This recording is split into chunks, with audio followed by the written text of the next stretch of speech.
다 함께 기도하심으로 6월 12일 수요일 매일 예배 시작하겠습니다.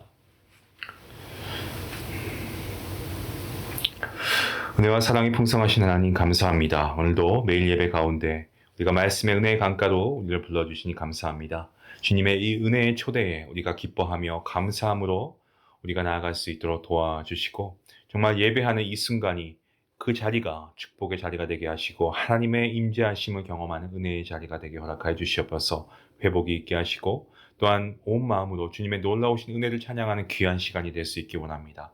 예배할 때 마음 문이 열리게 하시고 찬양할 때 기도할 때 우리의 입술이 열리게 하시고 말씀을 들을 때 우리의 귀가 열릴 수 있도록 우리의 영혼이 온전히 하나님을 향하게 허락하여 주시옵소서. 아버지, 오늘도 하나님께서 우리의 삶 가운데 함께해 주시니 감사합니다. 우리의 삶이 녹록치 않습니다. 하지만 우리가 믿음의 선진들을 바라봅니다. 성경에 나온 요셉이 그러했던 것처럼 고난 중에 여호와께서 함께 하심으로 형통하지 않았습니까? 우리도 형통케 하시는 주님을 바라보며 믿음으로 승리하게 해주시고 정말 우리가 하나님만을 바라며 살아갈 수 있도록 주님 우리의 믿음을 붙잡아 주시옵소서. 예배할 때 우리의 마음속에 있는 염려와 분주한 생각들 정리되게 하시고 주님 안에서 말씀 안에서 해답을 찾게 하시고 말씀을 통하여 기도 응답을 경험할 수 있도록 축복하여 주시옵소서.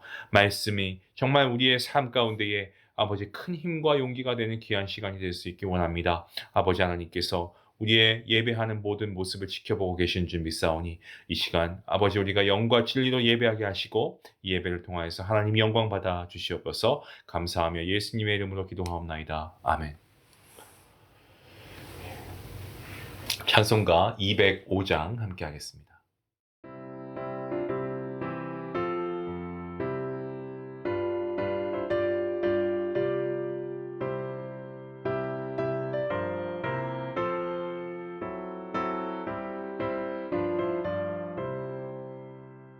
주 예수 크신 사랑 늘 말해주시오. 나 항상 듣던 말씀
하나님 주시는 말씀은 베드로후서 1장 12절부터 21절까지의 말씀, 우리 함께 말씀을 읽도록 하겠습니다. 그러므로 너희가 이것을 알고 이미 있는 진리에 서 있으나 내가 항상 너희에게 생각나게 하려 하노라. 내가 이 장막에 있을 동안에 너희를 일깨워 생각나게 함이 옳은 줄로 여기노니 이는 우리 주 예수 그리스도께서 내게 지시하신 것 같이 나도 나의 장막을 벗어날 것이 임박한 줄을 압니다. 내가 힘써 너희로 하여금 내가 떠난 후에라도 어느 때나 이런 것을 생각나게 하려 하노라. 우리 주 예수 그리스도의 능력과 강림하심을 너희에게 알게 한 것이 교묘히 만든 이야기를 따른 것이 아니요 우리는 그의 크신 위엄을 친히 본 자라. 지극히 큰 영광 중에서 이러한 소리가 그에게 나기를 이는 내 사랑하는 아들이요 내 기뻐하는 자라 하실 때에 그가 하나님 아버지께 존귀와 영광을 받으셨느니라. 이 소리는 우리가 그와 함께 거룩한 산에 있을 때에 하늘로부터 난 것을 들은 것이라.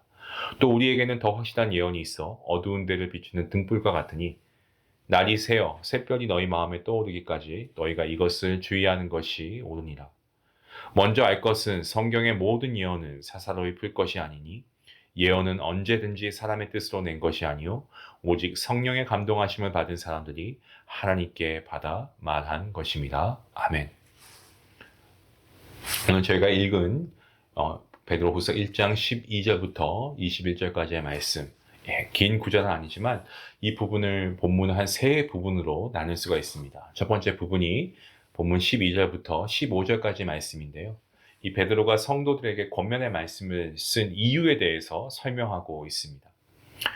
사도 베드로는 어떻습니까? 성도들이 이미 알고 있는 것을 잊지 않고 다시 기억하도록 하기 위해서 권면한다라고 그렇게 얘기하고 있죠. 베드로는 성도들을 신뢰하고 사랑했습니다. 본문 12절 말씀입니다. 그러므로 너희가 이것을 알고 이미 있는 진리에 서 있으나 내가 항상 너희에게 생각나게 하려 하노라. 여러분들은 내가 지금 하고자 하는 말을 잘 알고 있고 이미 진리에 서 있지만 이 소중한 복음의 진리가 항상 생각이 나도록 하기 위해서 한 번 더 말하는 것이다 라고 베드로가 얘기하고 있습니다. 중요한 것은 반복해야 됩니다. 그리고 늘 머릿속에 기억하고 있어야 되겠죠. 기억하고 있어야 분별하고 행할 수 있기 때문에 그렇지 않겠습니까? 영원한 생명과 구원의 진리는 계속해서 되새기고 확인하고 점검할 필요가 있습니다. 더구나 베드로는 그의 죽음이 임박하다는 것을 염두에 두고 있습니다. 본문 13절과 14절 말씀입니다. 내가 이 장막에 있을 동안에 너희를 일깨워 생각하게 함이 옳은 줄로 여기노니 이는 우리 주 예수 그리스도께서 내게 지시하신 것 같이 나도 나의 장막을 벗어날 것이 임박한 줄을 압니다. 육신의 장막이라는 표현은 초대 교회의 이 지도자들이 즐겨 쓰는 표현입니다. 이 표현은 구약 시대의 족장들의 삶의 모습에서 유래한 것인데 그 사람들은 유목민이었고 또 약속의 땅을 향한 순례의 길에 있었기 때문에 장막에서 살았습니다. 이 땅에서의 삶이 나그네의 삶이고 진짜 본향은 영원한 하늘나라이기 때문에 믿음으로 사모하면서 이 땅의 육신이 잠시 거하는 처소로 그의 몸을 장막이라고 한 것입니다. 인생의 마지막 순간임을 기억하면서 자기가 없다라고 해도 사랑하는 성도들이 생명의 진리가 기억나기를 바란다. 정말 베드로의 마음, 그 마음을 깨닫게 되는 순간 굉장히 좀 가슴을 울린다라는 그런 느낌이 들었습니다. 그리고 이 베드로의 간곡함이 더 느껴집니다. 저는 이 말씀을 읽으시면서 우리 성도님들도 베드로의 심정을 생각하면서 이 말씀을 깊이 가슴에 새길 수 있기를 바랍니다. 자, 둘째 부분은 16절부터 18절까지 말씀입니다. 사도 베드로가 예수님과 함께 변화산에서 체험했던 것들을 다시 한번 확실하게 증거하면서 생명의 복음을 나누고 있는 내용인데요. 당시에 힘들고 어려운 상황 속에서 말씀의 권위와 이 사도들의 가르침에 대해서 의심하는 사람들이 있었습니다. 공교히 만들어서 지어낸 이야기라고 하는 사람들도 있었습니다. 오늘날도 성경 말씀을 의심하는 사람들 여러분 많습니다. 그런 사람들에게 사도 베드로는 지금 자기가 직접 하나님의 아들 예수 그리스도를 만났고 함께 생활했고 직접 체험했던 가장 중요한 사건을 오늘 본문에서 소개하면서 그의 메시지의 권위를 확실하게 선포하고 있는 것을 우리는 주목해야 됩니다. 본문 16절 말씀입니다. 우리 주 예수 그리스도의 능력과 강림하심을 너희에게 알게 한 것이 교묘히 만든 이야기를 따른 것이 아니요 우리는 그의 크신 위엄을 친히 본 자라. 자, 여기서 본 자라는 이 헬라어 에포테스라고 하는데요. 이것은 목격자를 말하고 있습니다. 그러니까 실제로 목격한 것이 증명된 사람이라는 의미로 사용되고 있습니다. 그 단어예요. 그러니까 베드로가 본 것은 명백한 사실이다라는 것을 강조하고 있습니다. 베드로가 친히 본 내용은 복음서에 모두 자세하게 나오는데 그 중에서 마태복음 17장 2절에서 5절 말씀을 다시 소개합니다. 그들 앞에서 변형되사 그 얼굴이 해같이 빛나며 옷이 빛과 같이 희어졌더라. 그때 모세와 엘리야가 예수와 더불어 말하는 것이 그들에게 보이거늘 베드로가 예수께 여쭈어 이르되 주여 우리가 여기 있는 것이 좋사오니 만일 주께서 원하시면 내가 여기서 초막셋을 짓되 하나는 주님을 위하여 하나는 모세를 위하여 하나는 엘리야를 위하여 하리이다. 말할 때에 호련히 빛난 구름이 그들을 덮으며 구름 속에서 소리가 나서 이르시되 이는 내 사랑하는 아들이요 내 기뻐하는 자니 너희는 그의 말을 들을지어다 하시는지라. 변화산에서 예수님의 영광스러운 모습을 목격한 베드로는 성도들에게 다시 한번 예수님에 대해서 이 증인으로서 증언을 하고 있습니다. 하나님께서는 예수 그리스도를 기뻐하시고 하나님의 아들이심을 확증해 주셨습니다. 예수님은 구약 성경에 약속한 메시아, 구주이시고 예수님을 믿는 사람은 누구라도 하나님의 자녀가 되는 특권을 누리게 되고 영원한 생명, 곧 구원을 받게 됩니다. 이 놀라운 선언은 아버지 하나님께서 직접 하신 것이고 공개적으로 예수님이 하나님의 아들이시다라는 것을 인정하신 사건입니다. 요한복음 10장 17절 말씀에 내가 내 목숨을 버리는 것은 그것을 내가 다시 얻기 위함이니 이로 말미암아 아버지께서 나를 사랑하시니라. 하나님의 인류 구원 계획을 위해서 친히 이 땅에 오셔서 낮아지시고 십자가에 죽기까지 복종하시며 구원을 성취하신 예수님을 아버지 하나님께서 얼마나 기뻐하셨겠습니까? 이것을 목격했던 베드로가 하나님의 음성을 듣고 기뻐하면서 아버지 하나님과 아들 예수님의 관계를 이렇게 표현합니다. 본문 17절 말씀입니다. 지극히 큰 영광 중에서 이러한 소리가 그에게 나기를 이는 내 사랑하는 아들이요 내 기뻐하는 자라 하실 때에 그가 하나님 아버지께 존귀와 영광을 받으셨느니라. 따라서 저와 여러분도 하나님의 아들 예수 그리스도를 나의 구주로 고백함으로써 하나님의 아들에게도 존귀와 영광을 돌려드려야 한다라는 것을 강조하고 있습니다. 자, 끝으로 세 번째 부분은 19절부터 본문 21절까지 말씀입니다. 예언자들의 예언에 관한 말씀입니다. 베드로는 예수님을 통해 구원을 얻는다는 이 복음의 진리와 실체를 성경을 통해서 증명하기 위해서 강하고 분명하게 강조하고 있습니다. 예수님께서 이 땅에 오시기 전부터 구약 성경의 수많은 선지자들을 통해서 예수님의 탄생과 이 땅에 오심과 십자가에 달려 우리 죄를 대신해서 돌아가실 것을 미리 예언했고요. 실제로 이 모든 것들이 성취가 되었습니다. 그래서 19절 말씀에 또 우리에게는 더 확실한 예언이 있어 어두운 데를 비추는 등불과 같으니 날이 새어 샛별이 너희 마음에 떠오르기까지 너희가 이것을 주의하는 것이 옳다라고 말씀하고 있습니다. 그러니까 베드로는 예언, 즉 성경은 마치 어두운 데를 비추는 등불과 같기 때문에 인생의 길을 걸어가는 사람들에게 그 앞길을 비춰주는 등불이다라는 것을 알게 하고 그 등불을 잘 활용하도록 말씀을 읽고 말씀을 연구하고 말씀을 가슴에 새길 것을 권면하고 있습니다. 날이 새어 샛별이 너희 마음에 떠오르기까지 라는 이 말씀은요. 눈이 먼 마음과 어두운 이해력을 가졌던 우리가 이 성령님의 조명하심, 이 성령님의 은혜와 조명을 받게 되면 영혼이 밝아지고 하나님의 뜻을 밝히 깨닫게 된다라는 것입니다. 이 지혜서라고 하는 잠언 4장 18절 19절 말씀에 이렇게 기록하고 있습니다. 의인의 길은 돋는 햇살 같아서 크게 빛나 한낮에 광명에 이르게 되거니와 악인의 길은 어둠 같아서 그가 걸려 넘어져도 그것이 무엇인지 깨닫지 못하니라. 그래서 겸손하게 말씀을 사모하고 성령 하나님께서 깨달음을 주시도록 간구하는 우리의 모습이 있어야 되겠습니다. 하지만 베드로는 우리가 성경을 통해 이 빛을 얻기 전에 주의할 사항이 있다라고 강조하고 있습니다.